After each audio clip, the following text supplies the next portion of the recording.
Haleluya, salam dalam kasih Yesus Kristus Tuhan kita. Pada hari ini, hari Jumat 19 Desember 2025, kembali Mana Surgawi berjumpa dengan Bapak Ibu Saudara dengan renungan Natal di Tengah Perang. Firman Tuhan kami ambil dari Matius 5 ayat 9. Berbahagialah orang yang membawa damai, karena mereka akan disebut anak-anak Allah. Tahun 1941, dunia dilanda kecamuk Perang Dunia yang kedua yang kian meluas dan brutal. Di Eropa, bom jatuh hampir setiap malam, dan jutaan jiwa telah menjadi korban ambisi kekuasaan. Amerika Serikat yang semula memilih netral, tiba-tiba diguncang serangan mendadak Jepang ke Pearl Harbor pada 7 Desember 1941. Ratusan kapal tenggelam, ribuan tentara gugur.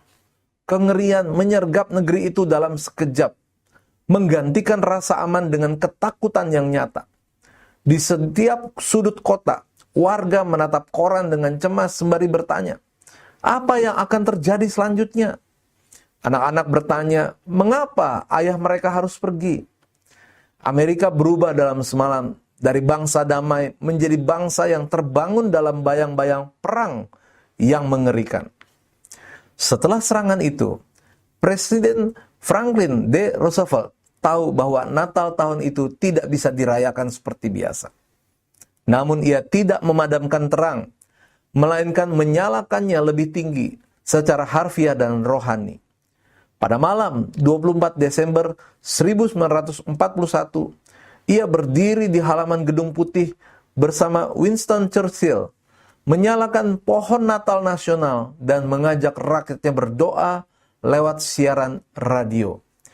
Ia tidak berpidato politik, tetapi berseru kepada Tuhan, kami berdoa untuk kemenangan, ya Tuhan.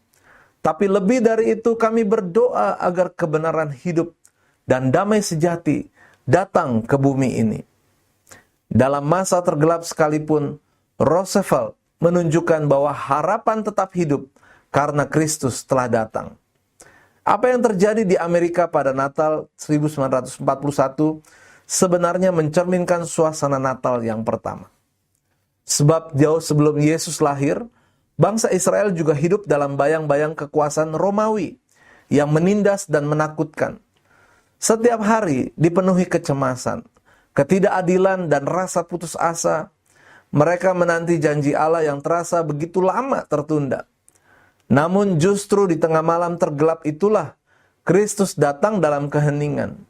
Bukan dengan pasukan atau kemegahan, melainkan dalam kelembutan jerami di palungan. Natal adalah bukti bahwa Allah tidak menunggu dunia menjadi damai untuk Ia datang. Justru Dialah yang datang membawa damai ke dunia yang paling kacau sekalipun. Jika hidup Anda saat ini terasa kacau dan penuh tekanan dan tidak menentu, ingatlah bahwa Natal justru hadir untuk situasi seperti itu. Kristus datang bukan saat dunia tenang, tetapi di tengah ketakutan dan kekuasaan yang menindas untuk membawa damai yang tidak tergantung pada keadaan. Saat kita membuka hati baginya, damai itu menjadi nyata. Bukan damai dunia yang palsu dan rapuh, tapi ketenangan yang membuat kita tetap teguh meski dunia bergoncang.